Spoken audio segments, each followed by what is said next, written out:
നമസ്കാരം, എല്ലാവർക്കും എൻ്റെ യൂട്യൂബ് ചാനലിലേക്ക് സ്വാഗതം. ഇപ്പൊ നിങ്ങൾ പേരിട്ട് വിളിക്കാൻ പറ്റാത്ത ഒരു ബന്ധത്തില് ആണെന്ന് വിചാരിക്കുക. നിങ്ങൾക്കറിയില്ല, നിങ്ങൾക്ക് അവരോട് ഭയങ്കര അറ്റാച്ച്മെന്റ് തോന്നുന്നുണ്ട്, പക്ഷെ ഈ ബന്ധത്തിന് എന്ത് പേരിട്ട് വിളിക്കണം നിങ്ങൾക്ക് അറിയില്ല. അപ്പൊ നമ്മള് ആ ബന്ധം എന്താണ്, നിങ്ങൾ തമ്മിലുള്ള ബന്ധം, അതാണ് നമ്മൾ ചോദിക്കുന്നത്. ചിലര് നമ്മൾ വിവാഹം കഴിച്ച ആളാണെങ്കിലും ചിലരെ കാണുമ്പോൾ നമുക്ക് ഭയങ്കര അട്രാക്ഷൻ തോന്നാറുണ്ട്. പക്ഷെ അതിനെ ഫ്രണ്ട് ആയിട്ട് കരുതണോ, ഒരു സ്നേഹം തോന്നുന്നുണ്ടോ, അവർക്ക് ഹേർട്ട് ആവുമ്പോൾ നമുക്ക് ഹേർട്ട് ആവുന്നുണ്ട്, അവര് നമ്മളെ കുറിച്ച് ചിന്തിക്കുമ്പോൾ നമുക്ക് മനസ്സിലാകുന്നുണ്ട്. പക്ഷെ ഇത് നമ്മൾ വിവാഹം കഴിക്കാൻ വേണ്ടിയിട്ടോ സ്നേഹിക്കണമോ എന്ന് വെച്ച് തുടങ്ങുന്ന ഒരു ബന്ധമല്ല. അപ്പോ എന്താണ് നിങ്ങൾ തമ്മിലുള്ള ശരിക്കുമുള്ള ബന്ധം, ഇതാണ് നമ്മൾ നോക്കുന്നത്. ജനറൽ റീഡിംഗ് ആണ്. ഒരാൾക്ക് ഒരു ബന്ധത്തിൽ കൺഫ്യൂഷൻ ഉള്ളത് കൊണ്ട് പേഴ്സണൽ റീഡിംഗ് എടുക്കാൻ പറ്റില്ല. ജനറൽ റീഡിംഗ് ഒന്ന് എടുക്കുമോ മാഡം എന്ന് ചോദിച്ചുകൊണ്ട് എടുക്കുകയാണ് ഞാനിത്. റിക്വസ്റ്റ് വന്ന റീഡിംഗ് ആണ്, ജനറൽ റീഡിംഗ് ആണ്. ഈ ചോദിച്ച വ്യക്തിക്കും എത്രത്തോളം റെസൊനേറ്റ് ചെയ്യുമെന്ന് എനിക്ക് അറിയില്ല. എന്തായാലും ഞാൻ നോക്കുകയാണ്. ഭഗവാനെ, ഓം നമഃ ശിവായ, ഓം നമഃ ശിവായ, ഓം നമഃ ശിവായ, ഓം നമഃ ശിവായ, ഓം നമഃ ശിവായ, ഓം നമഃ ശിവായ, ഓം നമഃ ശിവായ, ഓം നമഃ ശിവായ, ഓം നമഃ ശിവായ, ഓം നമഃ ശിവായ, ഓം നമഃ ശിവായ. ഭഗവാനെ, ഓം നമഃ ശിവായ, ഓം നമഃ ശിവായ.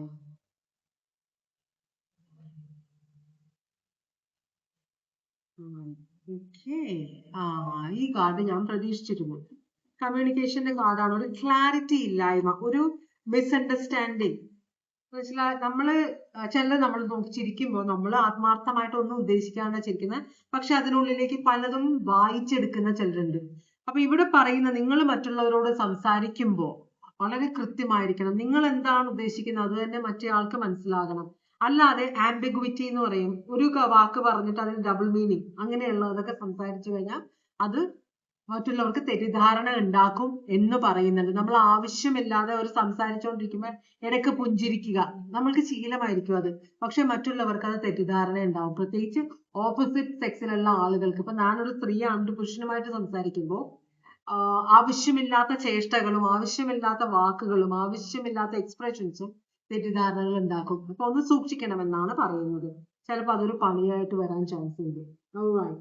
അപ്പോ നിങ്ങൾ തമ്മിലുള്ള, ഇപ്പൊ നിങ്ങളും ഈ വ്യക്തിയും ബന്ധം എന്താണെന്ന് മനസ്സിലാക്കാത്ത ഫീലിങ്സ് ഉള്ള ഈ വ്യക്തിയുമായിട്ടുള്ള ബന്ധത്തിന്റെ ഓവറോൾ എനർജി എന്താണെന്നാണ് നമ്മൾ നോക്കുന്നത്. ഭഗവാനെ, ഓം നമഃ ശിവായ, ഓം നമഃ ശിവായ, ഓം നമഃ ശിവായ, ഓം നമഃ ശിവായ, ഓം നമഃ ശിവായ, ഓം നമഃ ശിവായ. എന്താണ് നിങ്ങൾ തമ്മിലുള്ള ഓവറോൾ എനർജി? ഇത് കാർഡ് മറിഞ്ഞിട്ടുണ്ട്, സ്റ്റക്ക് ആണെന്നാണ് പറയുന്നത്. കണ്ടോ?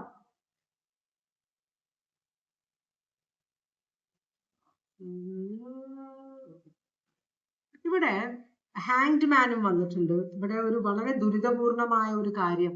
അപ്പൊ എന്തോ ഒരു ഹാപ്പിനെസ് ഇല്ലാത്ത നിങ്ങൾ രണ്ടുപേരും തമ്മിൽ വേറെ ആരെങ്കിലുമായിട്ടൊക്കെ ബന്ധമുള്ള ആളുകളാണെങ്കിലും നിങ്ങൾ ആ ബന്ധങ്ങളിൽ ഒട്ടും ഹാപ്പി അല്ല എന്നാണ് പറയുന്നത്. പക്ഷെ നിങ്ങൾക്ക് അതിൽ നിന്ന് പുറത്തേക്ക് പോകാനും പറ്റില്ല. ചിലപ്പോൾ ലീഗലി മാരീഡ് ആയിരിക്കാം, ചിലപ്പോൾ കമ്മിറ്റഡ് റിലേഷൻഷിപ്പ് ആയിരിക്കാം. വേറെ പല കാരണങ്ങളും കൊണ്ട് നിങ്ങൾ ഒരാളുടെ കൂടെ ജീവിക്കുന്നു, പക്ഷെ അയാളോട് ഹാപ്പി അല്ല. അപ്പോഴാണ് ഈ ഒരു വ്യക്തി നിങ്ങളുടെ ജീവിതത്തിലേക്ക് വരുന്നത്. ഒരു ഓഫീസിൽ ഒപ്പം വർക്ക് ചെയ്യുന്ന ആളായിരിക്കാം, ഒരു ആരുടെങ്കിലും ഫ്രണ്ട് ആയിരിക്കാം, അതല്ലെങ്കിൽ അടുത്ത വീട്ടിലെ ആളായിരിക്കാം, ബസ്സിൽ വെച്ച് കാണുന്ന ആളായിരിക്കാം, യാത്രയുടെ കാണും. എന്തായാലും ഈ വ്യക്തിയുമായിട്ട് നിങ്ങളുടെ എനർജി എന്ന് പറഞ്ഞാൽ നിങ്ങൾ രണ്ടുപേരും പൊതുവെ ഹാപ്പി അല്ലാത്ത രണ്ട് വ്യക്തികളാണ്. ഏകദേശം ഒരേ വഞ്ചിയിൽ തുഴയുന്ന രണ്ടുപേര്. അപ്പൊ അതാണ് നിങ്ങളുടെ എനർജി ആയിട്ട് കാണുന്നത്. പക്ഷെ ഇതിനകത്ത് നിങ്ങൾക്ക് രണ്ടുപേർക്കും ഈ ഒരു അവസ്ഥയിൽ നിന്ന് മോചനമില്ല. അതുകൊണ്ട് നിങ്ങൾ രണ്ടുപേരും കാണുമ്പോൾ നിങ്ങളുടെ ആ ഫീലിങ്സ് ഈ വ്യക്തിയിൽ പ്രതിഫലിക്കുന്നത് കൊണ്ടാണ് നിങ്ങൾക്ക് രണ്ടുപേർക്കും തമ്മിൽ ഒരു അറ്റാച്ച്മെന്റ് തോന്നുന്നത്. കാരണം ഒരേപോലെ ദുഃഖം അനുഭവിക്കുന്ന രണ്ടുപേരാണ് നിങ്ങൾ. അപ്പൊ ആ ഒരു എനർജിയാണ് നിങ്ങൾ അട്രാക്ട് ചെയ്യുന്നതെന്നാണ് പറയുന്നത്. ഇവിടെ ലിയോ സോഡിയാക് സൈൻ കാണുന്നത് രണ്ടുപേരും ഭയങ്കര ദുരിതമുണ്ട്, ഒട്ടും ഹാപ്പി അല്ലാത്ത രണ്ടുപേരാണ്. കുട്ടികളില്ലായ്മ, അതുകൊണ്ടുള്ള ദുരിതങ്ങളായിരിക്കാം എന്തോ. അപ്പൊ എന്തായാലും ഈ രണ്ടുപേരുടെയും ജീവിതത്തിലെ ഈ പ്രശ്നങ്ങളാണ് നിങ്ങളെ രണ്ടുപേരെയും അടുപ്പിക്കുന്നത്. നിങ്ങൾ ഒരേപോലെ ദുഃഖം അനുഭവിക്കുന്ന രണ്ടുപേരാണെന്നാണ് പറയുന്നത്.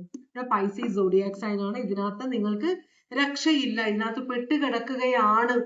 ഇനി കൈകാലിട്ട് അടിച്ചോണ്ടിരിക്കുമ്പോൾ ഒരു കച്ചിത്തുരുമ്പ് കിട്ടിയാൽ നമ്മൾ അതിൽ കയറി പിടിക്കില്ല, അതുപോലെയാണ് നിങ്ങളുടെ ബന്ധം എന്നാണ് പറയുന്നത്. അങ്ങനെയാണെങ്കിൽ എന്താണ് ഈ വ്യക്തിക്ക് നിങ്ങളോടുള്ള ഫീലിങ്സ്? അതാണ് നമ്മൾ നോക്കുന്നത്. ഈ വ്യക്തിക്ക് നിങ്ങളോടുള്ള ഫീലിങ്സ് എന്താണ്? നിങ്ങളെ ഒരു സംശയമുണ്ട് വ്യക്തിക്ക്. നിങ്ങൾക്ക് ഈ വ്യക്തിയുടെ അതേ ഫീലിങ്സ് നിങ്ങളിൽ പ്രതിഫലിക്കുന്നതായിട്ട് കാണുന്നുണ്ട്. അതൊരു ടെൻഷനാണ് ഈ വ്യക്തിക്ക്. അപ്പോ ചിലപ്പോ ഒരു ഫ്യൂച്ചർ പ്ലാൻ ചെയ്യുന്ന ചില എന്റെ ദുഃഖങ്ങൾ ഇറക്കി വെക്കാനുള്ള ഒരു അത്താണിയാണ് ഈ വ്യക്തിയുടെ ദുഃഖങ്ങൾ ഇറക്കി വെക്കാനുള്ള ഒരു അത്താണിയാണ്. തൽക്കാലത്തേക്ക് ഒരു ആശ്വാസം, കുറച്ചു നേരത്തേക്കെങ്കിലും, അങ്ങനെ ഒരു ഫീലിംഗ് ആണ്. അങ്ങനെ ഒരു പൊട്ടൻഷ്യൽ ഫ്യൂച്ചർ കാണുന്നുണ്ട് ഈ വ്യക്തി നിങ്ങളുമായിട്ട്. വിവാഹത്തിനോ സ്നേഹബന്ധത്തിനോ അല്ല, തൽക്കാലത്തേക്ക് രണ്ട് യാത്രക്കാര് ഒരേ പ്രശ്നങ്ങളിൽ കൂടെ പോകുന്നവര്, അവര് രണ്ടുപേരും ഇടയ്ക്കിടയ്ക്ക് എൻ്റെ ഈ ക്യാമറയില് 3 മിനിറ്റ് കഴിയുമ്പോൾ സ്ക്രീൻ സേവറിലേക്ക് പോകുന്ന പോലെ, എന്ത് പരിപാടി, ഒരു അപ്ഡേറ്റ് കഴിഞ്ഞതിന് ശേഷമാണ്, എന്താണെന്നറിയില്ല, എന്തെങ്കിലും ആട്ടെ. അപ്പോൾ അതുകൊണ്ടാണ് ഞാൻ ഇടയ്ക്ക് തട്ടുന്നത്. അപ്പോൾ ഇവിടെ ഈ വ്യക്തിക്ക് അപ്പോൾ ഇത് നിങ്ങളോട് തുറന്ന് ചോദിക്കാൻ ഒരു പേടിയുണ്ട്, അറിയില്ലല്ലോ. ഇത് കാണുമ്പോൾ അധികം നിങ്ങൾ സംസാരിക്കാത്തതായിരിക്കാം, എന്നാലും പേഴ്സണൽ കാര്യങ്ങൾ ചോദിക്കുന്നത് ശരിയല്ലല്ലോ. എന്നാലും മനസ്സിൽ എവിടെയോ ഈ വ്യക്തിക്ക് തോന്നുന്നുണ്ട് നിങ്ങളുമായിട്ട് വ്യക്തിക്ക് സ്വകാര്യ കാര്യങ്ങളൊക്കെ തുറന്ന് സംസാരിക്കാം. അത്ര ഒരു കംഫർട്ടബിൾ ഫീലിംഗ് നിങ്ങളുമായിട്ട് ഈ വ്യക്തിക്ക് തോന്നുന്നുണ്ട് കേട്ടോ. അതുപോലെ തന്നെ ഭാവിയിൽ നല്ലൊരു സുഹൃത്താണെങ്കിൽ സുഹൃത്ത്, അങ്ങനത്തെ ഒരു ഫീലിംഗും കൂടി ഈ വ്യക്തിക്ക് വരുന്നുണ്ട്. എന്തായാലും നല്ലൊരു ഭാവിയുണ്ട് നിങ്ങൾ തമ്മിലുള്ള ബന്ധത്തിന് എന്ന് വ്യക്തി വിചാരിക്കുന്നുണ്ട്. ഇത് ക്യാൻസർ സോഡിയാക് സൈൻ ആണ്. ഇതിപ്പോ ചിലപ്പോൾ രണ്ട് സ്ത്രീകൾ തമ്മിൽ ഇത് ഫീലിംഗ് വരുന്നുണ്ടാവും, രണ്ട് പുരുഷന്മാർ തമ്മിൽ ഫീലിംഗ് വരുന്നുണ്ടാവും, ഒരു സ്ത്രീയും പുരുഷനുമായിട്ടുമായിരിക്കാം ഫീലിംഗ് കേട്ടോ. അത് വേറെ ചീത്ത കാര്യങ്ങളിലേക്ക് പോകാനുള്ള ഒരു ഫീലിംഗ് ആവണമെന്നില്ല. ഭാവി നമുക്ക് അറിയില്ല. ഇപ്പോഴത്തെ എനർജിയാണ് ഞാൻ പറയുന്നത്. ക്യാൻസർ സോഡിയാക് സൈൻ ആണ്. ക്യാൻസർ പൈസസ് ഇമോഷണൽ ആയ ഒരു എനർജിയാണിത്. അപ്പോ അവർക്ക് നിങ്ങളുമായിട്ടുള്ള ഉദ്ദേശം എന്താണ്? അതാണ് നമ്മളുടെ അടുത്ത ചോദ്യം. അവർക്ക് നിങ്ങളെ കൺട്രോൾ ചെയ്യണം എന്നൊന്നുമില്ല. നിങ്ങളുമായിട്ട് ഒരു നല്ലൊരു ബന്ധത്തിൽ പോകണം എന്ന് ആഗ്രഹിച്ചു. ഇത് ഏരീസ് സോഡിയാക് സൈൻ ആണ്. ഏരീസ് എംപറർ ആണ്. എംപറർ എന്ന് പറഞ്ഞാൽ ഭയങ്കര അഹങ്കാരം എന്നല്ല പറയുന്നത്, ഒരു അധികാരത്തിന്റെ ഒരു ഗമയുള്ള ഒരു എനർജിയാണിത്. പക്ഷെ ഇത് റിവേഴ്സ് ആണ് വന്നിരിക്കുന്നത്. അപ്പൊ ഇപ്പോ വളരെയധികം നെഗറ്റീവ് ആയിട്ടുള്ള ഒരു ഒന്നുമില്ലാത്ത പോലെ, ചിലപ്പോൾ വളരെ നല്ല ഉയർന്ന ഒരു പദവിയിൽ ഉണ്ടായിരുന്ന ഒരാള് എല്ലാം നഷ്ടപ്പെട്ട ഒരു എനർജി ആയിരിക്കും. ഇത് ഏരീസ് സോഡിയാക് സൈൻ ആണ്. ഒരു എംപറർ ആണ്, പക്ഷെ ഇപ്പൊ അവശ നിലയിലാണ്. പ്രായമുള്ള ഒരാളായിരിക്കാം ഇത് കേട്ടോ. ഒരു സ്ത്രീയോ പുരുഷനോ ഏരീസ് സോഡിയാക് സൈൻ. നിങ്ങളെ കൺട്രോൾ ചെയ്യണമെന്നൊന്നുമില്ല. ഇവർക്ക് ഒരു അത്താണി, ഇപ്പൊ സംസാരിക്കാനും നല്ലൊരു മനസ്സിന് ഒത്തിരി ഒരു സമാധാനം കിട്ടാനുള്ള ഒരു എനർജി ആയിട്ടാണ് ഈ വ്യക്തി നിങ്ങളെ കാണുന്നത് കേട്ടോ. അപ്പോ ഇനി നിങ്ങൾക്ക് ഈ വ്യക്തിയോടുള്ള ഫീലിങ്സ് നമുക്കൊന്ന് ചോദിച്ചു നോക്കാം. ഈ വ്യക്തിക്ക് അങ്ങനെ ചീത്ത ഉദ്ദേശമൊന്നും നിങ്ങളുമായിട്ട് ഇല്ല എന്നാണ് പറയുന്നത്. നിങ്ങളുടെ ഉദ്ദേശം എന്താണ്? നിങ്ങൾക്ക് ഈ വീൽ ഓഫ് ഫോർച്യൂൺ റിവേഴ്സ് എന്ന് പറയുമ്പോൾ നിങ്ങളുടെ ജീവിതം നിങ്ങൾ മനസ്സിൽ വിചാരിക്കുന്നത്, അയ്യോ എനിക്ക് എന്തൊക്കെ പ്രശ്നം ഉണ്ടെങ്കിലും ഞാൻ ഇത് പിന്നെ ലീഗലി ഞാൻ മാരീഡ് ആണ്, പ്രശ്നങ്ങൾ ഉണ്ടെങ്കിലും ഞാൻ ഇതിൽ നിന്ന് പുറത്തേക്ക് പോവില്ല. പക്ഷെ നിങ്ങൾ വിചാരിക്കുന്ന ഇതിൽ നിന്ന് പുറത്തേക്ക് പോയില്ലെങ്കിലും ഇതിൽ നിന്ന് നിങ്ങളുടെ ഈ ബന്ധത്തിൽ നിന്നുകൊണ്ട് തന്നെ നിങ്ങൾക്ക് ഈ വ്യക്തിയുമായിട്ട് സംസാരിക്കാനും ഫ്രണ്ട്ഷിപ്പ് ഉണ്ടാക്കാനും നിങ്ങൾ ആഗ്രഹിക്കുന്നുണ്ടെന്നാണ് പറയുന്നത്. അപ്പൊ ഉള്ളിലൊരു ഭയമുണ്ട് നിങ്ങൾക്ക്. 4 പേര് അറിയുകയും നിങ്ങളുടെ ഇപ്പൊ ഉള്ള എനർജി റിലേഷൻഷിപ്പിലുള്ള ആളും അറിയാനൊക്കെ ഇടവന്നാല് ഒരു പ്രശ്നം ഉണ്ടാകാനുള്ള ചാൻസ് ഉണ്ട്. പക്ഷെ എന്നാലും കള്ളത്തരത്തിലേക്ക് ഞാൻ പോകില്ല, എന്റെ കൂടെയുള്ള ആളെ ഞാൻ പറ്റിക്കില്ല. എന്നാലും ഈ വ്യക്തിയുമായിട്ട് എന്റെ ജീവിതത്തിൽ അധികം വ്യത്യാസമില്ലാതെ എന്റെ പെരുമാറ്റത്തിലും എനിക്ക് കൊടുക്കാൻ പറ്റുന്ന സന്തോഷത്തിനും എനിക്ക് കൊടുക്കാൻ പറ്റുന്ന സമയത്തിനും ഒരു പരിധിയുണ്ട് ഈ പുതിയതായിട്ട് വന്നിട്ടുള്ള വ്യക്തിയെ. അതുകൊണ്ട് തന്നെ എന്റെ കൂടെയുള്ള ആളെ പറ്റിക്കാനൊന്നും ഞാൻ ആഗ്രഹിക്കുന്നില്ല, കള്ളത്തരമൊന്നും ആഗ്രഹിക്കുന്നില്ല. എന്നാലും എന്റെ ജീവിത രീതി ഞാൻ മാറ്റില്ല. പക്ഷെ എന്നാലും ഈ വ്യക്തിയുമായിട്ട് ഒരു ഫീലിങ്സ് നിങ്ങൾക്കുമുണ്ട്. ടോറസ്, ലിയോ, അക്വേറിയസ്, സ്കോർപിയോ ആണ് കാണിക്കുന്നത്. പക്ഷെ കള്ളത്തരം ചെയ്യാനും നിങ്ങളുടെ കൂടെയുള്ള വ്യക്തിയെ പറ്റിക്കാനും നിങ്ങൾ ആഗ്രഹിക്കുന്നില്ല. അതുകൊണ്ട് തന്നെ ഈ പുതിയതായിട്ട് വന്ന് കയറിയ വ്യക്തിയുമായിട്ട് ഫ്രണ്ട്ഷിപ്പ് തുടരാൻ നിങ്ങളുടെ മനസ്സ് പറയുന്നുണ്ടെങ്കിലും നിങ്ങൾ ഇങ്ങനെ പുറകോട്ട് വലിഞ്ഞിരിക്കുന്ന ഒരു കള്ളത്തരമാവുമോ, ഫ്യൂച്ചറിൽ ഒരു പ്രശ്നമാകുമോ എന്ന് നിങ്ങൾക്കൊരു പേടിയുണ്ട്. അതാണ് നിങ്ങൾക്ക് ഈ വ്യക്തിയോടുള്ള ഫീലിങ്സ്. നിങ്ങളുടെ ഉദ്ദേശം എന്താണ് ഈ വ്യക്തിയുമായിട്ട്? നിങ്ങൾ ശ്രദ്ധിക്കുന്നുണ്ട് ഈ വ്യക്തിയെ.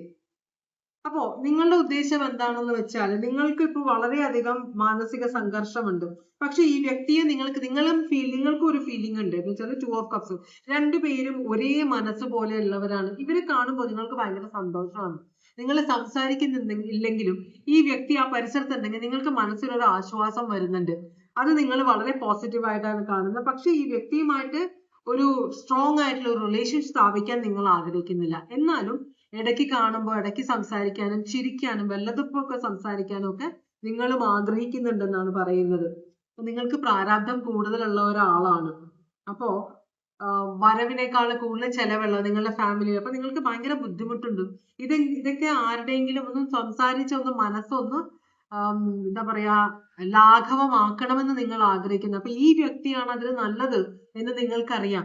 ഈ വ്യക്തിയുമായിട്ട് നിങ്ങളും സംസാരിക്കാനും ഒരു ബന്ധം സ്ഥാപിക്കാനും ആഗ്രഹിക്കുന്നുണ്ട്. പക്ഷെ നിങ്ങളുടെ ഇപ്പോഴുള്ള റിലേഷൻഷിപ്പിലെ ആളുമായിട്ട് ഒരു പ്രശ്നം ഉണ്ടാക്കാൻ തരത്തിലുള്ള ഒരു ബന്ധം നിങ്ങൾ ഈ പുതിയ വ്യക്തിയുമായിട്ട് ആഗ്രഹിക്കുന്നില്ല എന്നാണ് പറയുന്നത്. നല്ലൊരു കാര്യമാണ്. ഇതെങ്ങോട്ടാണ് ഈ ബന്ധം പോകുന്നത്? അപ്പൊ നിങ്ങൾ രണ്ടുപേരും ഇങ്ങനെ ഒളിച്ചുകളി നടത്തുന്നുണ്ട് ഇതിനകത്ത്. കാരണം പേടിയുണ്ട്. രണ്ടുപേരും ശുദ്ധതയുള്ള രണ്ട് വ്യക്തികളാകുമ്പോൾ എന്നാലും മനസ്സ് നിങ്ങൾ രണ്ടുപേരും തമ്മിൽ വലിച്ചടുപ്പിക്കുന്നുണ്ട്. അപ്പൊ അതുകൊണ്ട് തന്നെ ഇത് നിങ്ങൾ അകന്നു പോകാൻ ആഗ്രഹിക്കുന്നതിന് ചില സമയത്ത് കർമ്മം എന്ന് പറയുന്നത് കാർമിക് സിറ്റുവേഷൻ ഉണ്ടാവും, അല്ലെങ്കിൽ സോൾമേറ്റ് കണക്ഷൻ ഒക്കെ ഉണ്ടാവും. അപ്പോൾ എങ്ങോട്ടാണ് ഈ ബന്ധം പോകുന്നത്? അതാണ് നമ്മൾ നോക്കുന്നത്. എങ്ങോട്ടാണ് ഇത് പോകുന്നത്? നിങ്ങൾ ആഗ്രഹിച്ചില്ലെങ്കിലും ഈ ബന്ധം എങ്ങോട്ടാണ് പോകുന്നത്? കുറച്ചധികം കാർഡ്സ് വന്നിട്ടുണ്ട്, ഞാൻ എടുക്കുന്നില്ല. ഒരു കാർഡ്, ഈ കാർഡ് ഞാൻ എടുക്കുകയാണ്. വേറൊരു കാർഡും കൂടെ നമുക്ക് നോക്കാം. ഭഗവാനെ, ഇവിടെ ഉഴപ്പൊന്നും നിങ്ങൾ ആഗ്രഹിക്കുന്നില്ല. ഉഴപ്പിനുള്ള ഒരു പോസിബിലിറ്റി നിങ്ങൾ രണ്ടുപേരും ആഗ്രഹിക്കുന്നില്ല. അപ്പൊ രണ്ടുപേരും വളരെ റെസ്പോൺസിബിൾ ആയ ആളുകളാണ്. അവരുടെ ജീവിതത്തിൽ ഇപ്പോൾ ഉള്ള ആളുകളുമായിട്ടാണ് നിങ്ങൾക്ക് റെസ്പോൺസിബിലിറ്റി ഉള്ളത് എന്ന് നിങ്ങൾ ആഗ്രഹിക്കുന്നുണ്ട്. പക്ഷെ നിങ്ങൾ തമ്മിൽ ഇതൊരു നല്ലൊരു ബന്ധത്തിലേക്കാണ് പോകുന്നത് കേട്ടോ. ഇവിടെ ഒരു സക്സസ്ഫുൾ ആകും നിങ്ങൾ തമ്മിൽ എന്നാണ് പറയുന്നത്. അപ്പോ ഇവിടെ സക്സസ്ഫുൾ നിങ്ങൾ ആകുമെന്നാണ് പറയുന്നത്. ഇവിടെ ഉഴപ്പൊന്നും ഇല്ല. നിങ്ങൾ വളരെ മെച്യൂർഡ് ആയ രണ്ടുപേരാണ്. അപ്പോ ഈ ബന്ധം നിങ്ങളുടെ കൺട്രോളിൽ നിൽക്കുന്ന ഒരു കാര്യമല്ല. നിങ്ങൾ എത്രയും അടുക്കാണ്ടിരിക്കാൻ നോക്കിയാലും ഇത് അവസാനം നിങ്ങൾ തമ്മിൽ ഒരു ബന്ധം വരുമെന്ന് പറയുന്നുണ്ട്. പക്ഷെ ആ ഒരു ബന്ധം കൊണ്ട് നിങ്ങളുടെ ഇപ്പോഴത്തുള്ള റിലേഷൻഷിപ്പിൽ ഒന്നും പ്രശ്നമാകില്ല എന്നാണ് പറയുന്നത്. ഇതൊരു നല്ലൊരു സമാധാനപരമായിട്ടുള്ള ഒരു ബന്ധമായിട്ട് മുമ്പോട്ട് പോകും. ഈ ബന്ധം കൊണ്ട് നിങ്ങൾക്ക് രണ്ടുപേർക്കും ഇപ്പോൾ നിങ്ങളുടെ ലൈഫിലുള്ള പാർട്ട്നേഴ്സുമായിട്ടുള്ള ബന്ധത്തിന് ഒരു പ്രശ്നവും വരില്ല എന്നാണ് പറയുന്നത്. അപ്പൊ ഇതൊരു വേറൊരു തരം ബന്ധമാണ്. ഇതിനൊരു പേരിട്ട് വിളിക്കാൻ പറ്റില്ല. ഇത് ഇങ്ങനത്തെ ഒരു ബന്ധമാണ്. പ്രശ്നങ്ങളിൽ കൂടെ പോകുന്ന രണ്ടുപേര് ഒരു സമാശ്വാസത്തിന് വേണ്ടി ഒരു ബന്ധം സ്ഥാപിക്കുന്നു. അത്രയേ ഉള്ളൂ ഇവിടെ കേട്ടോ. ഇവിടെ സ്ട്രോങ് ആയിട്ടുള്ള സോഡിയാക് സൈൻ ഞാൻ പറഞ്ഞു തന്നു കഴിഞ്ഞു. Taurus, Leo, Aquarius, Scorpio, Aries, Cancer, Pisces, Leo. ഇത്രയും സോഡിയാക് സൈൻ ആണ് ഇവിടെ കണ്ടത്. അപ്പൊ വലിയ പ്രശ്നമൊന്നുമില്ല. ഇന്നത്തെ കാലം മാറി. പലതരത്തിലാണ് ഇപ്പൊ ബന്ധങ്ങൾ വരുന്നത്. സൂക്ഷിച്ചും കണ്ടും ഇടപെടുക. അപ്പോ രണ്ടുപേരുടെയും ചിന്ത ഒരേപോലെ തന്നെയാണ്. രണ്ടുപേർക്കും മറ്റേയാളെ പറ്റിക്കണമെന്നില്ല കേട്ടോ. അപ്പൊ ഇതാണ് ഇന്നത്തെ റീഡിംഗ്. ഇതുവരെ എന്റെ റീഡിംഗ് കണ്ടുകൊണ്ടിരുന്ന എല്ലാവർക്കും വളരെയധികം നന്ദി. എല്ലാവർക്കും ഭഗവാൻ സന്തോഷവും സമാധാനവും സംതൃപ്തിയും സമൃദ്ധിയും ആയുരാരോഗ്യ സൗഖ്യവും തന്ന് അനുഗ്രഹിക്കാൻ ഇടയാകട്ടെ എന്ന് ആശംസിക്കുന്നു. വീണ്ടും ഒരു റീഡിംഗുമായിട്ട് വരാം. Take care. Bye bye.